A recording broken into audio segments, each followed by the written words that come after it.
We caught up with the international spokesman of the Israel Defense Forces, Lieutenant Colonel Jonathan Conricus, to hear about how the IDF is navigating some very challenging territory, fighting against coronavirus on the home front and defending Israel's borders against not only the enemies of Israel, but of the free world. Take a look. Well, Jonathan, thank you so much for joining us as always here on the Watchman Show. We hope you are safe and sound in Israel right now. Thank you, I am, and it's always a pleasure to be with you, Eric. Yeah, great to be with you, Jonathan. Hey, you are always a very busy man, but with this COVID-19 crisis, a pretty unprecedented global pandemic, tell us how it has maybe in some ways changed the IDF's mission. You're doing a lot of humanitarian work right now, I'd imagine. How has the IDF had to adjust to battling the coronavirus? Our priorities still put, and I think that they will put, protecting the borders of Israel at number one, but at a number two, we have been busy all around the country in supporting the civilian population and in supporting civilian efforts to combat the spread of the virus and the effects of the disease inside Israel. It is definitely different missions. The IDF really has we usually speak about a full spectrum of operations that we have to be ready to deal with. Iranian missile threats, Hezbollah in the north, Hamas in the south, and Islamic Jihad and Islamic State looming about in different areas, and a few other enemies. And that's our bread and butter. That's what we're usually ready to deal with. And COVID-19 and pandemics are not. So we've been adjusting, but keeping clear. We're maintaining a clear aim on number one mission, that is to continue to defend the state, because no other organization will be doing that. Under the guidance of the Israeli government and as per the scientific medical instructions by the Ministry of Health, we've been working together. The part of the IDF that has been leading efforts for most of the things that we've been doing is our Home Front Command, which is kind of a special thing that it should be quite special in Israel.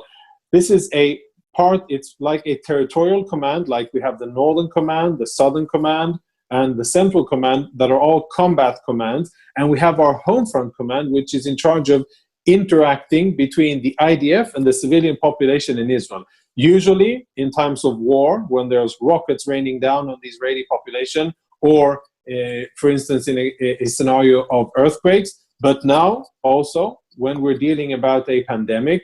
How difficult is it right now to juggle battling this major, unprecedented global pandemic with also preparing for Israel's enemies, which unfortunately do not rest even during a time like this?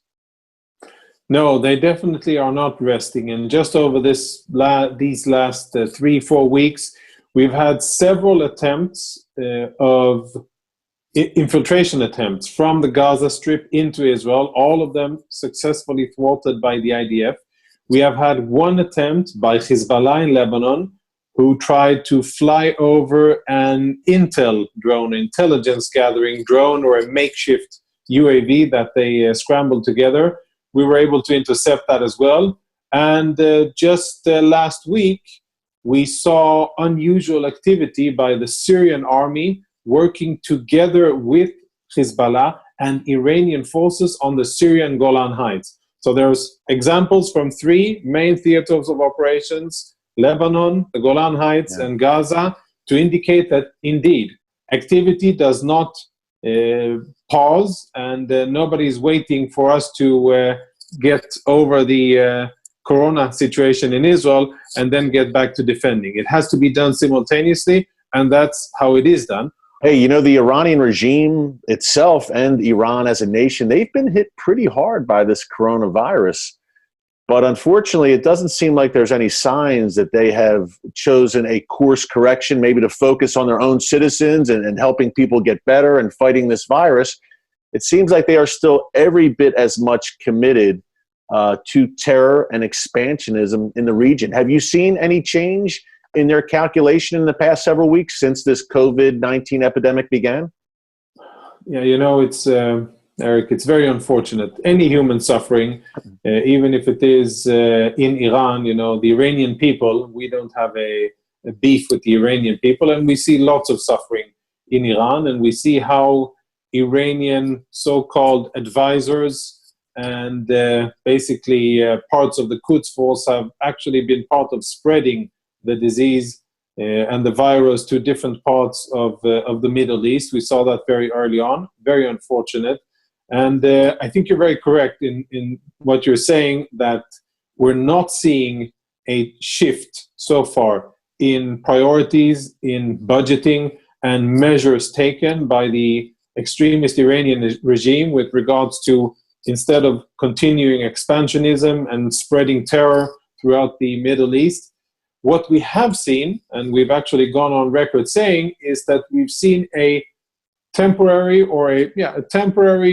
decline in the amount and the intensity of the activity conducted by the different terror organizations and the different Iranian proxies around us. Now, the fact that we've seen that and the fact that we continue to monitor that does not, of course, lead to any complacency in the IDF, and I can assure you and the viewers that we are vigilant as ever along our borders. But yes, we should say that there's been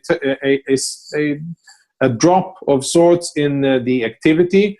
One could assess and assume that it's related to the outbreak of the COVID-19 disease in Iran and amongst its proxy organizations. But we shouldn't, of course, take any of that for as an indication of a lower threat against our civilians. One of the other troubling aspects of Iran's behavior, even during this epidemic, is they continue to attempt to ship these precision-guided munitions into the hands of Hezbollah and other terror groups.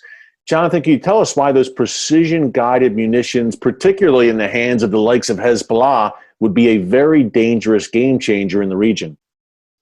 Well, without getting too much into, heavy military detail, but Hezbollah has 130,000 rockets. Now, all of those rockets are hidden behind Lebanese civilians. They're inside Lebanese homes, and they're behind schools, hospitals, mosques, and embedded in the civilian Lebanese population. Hezbollah has done that so that they'll be able to fire at our civilians and then use Lebanese civilians as human shields. PGMs, precision-guided missiles, are kind of advanced rockets, and what Hezbollah is trying to do is to develop an arsenal of these missiles that are not only statistical weapons, whereby you fire them in a general location, and if you're lucky, it hits. If you're not lucky, it misses by a few hundred yards or more. PGMs are accurate, and they can hit within a distance of 50 yards. So this is a game changer for Hezbollah. They're aiming to be the first terrorist organization in the world to obtain those kind of capabilities. And they're very clear what they want to achieve with these missiles. They want to fire them at the most sensitive national infrastructure, civilian national infrastructure in Israel, in order to cause as many casualties as possible. That's why the IDF and the State of Israel has been very clear about the fact that this is something that we are not going to allow Hezbollah to obtain.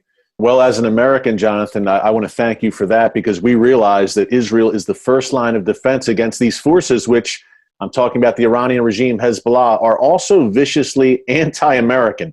So we're very thankful that Israel's standing on the front lines, really, for the entire free world. Thanks again to Lieutenant Colonel Jonathan Conricus for joining us. The IDF is on the front lines, and the Israeli medical community is also on the front lines right now, deep in the trenches, fighting back against COVID-19. Coming up after the break, we're joined by two top Israeli medical experts who share the innovative strategies that Israeli doctors are using at the largest medical center in the entire Middle East. Folks, this is very important information. You won't want to miss it. Stick around.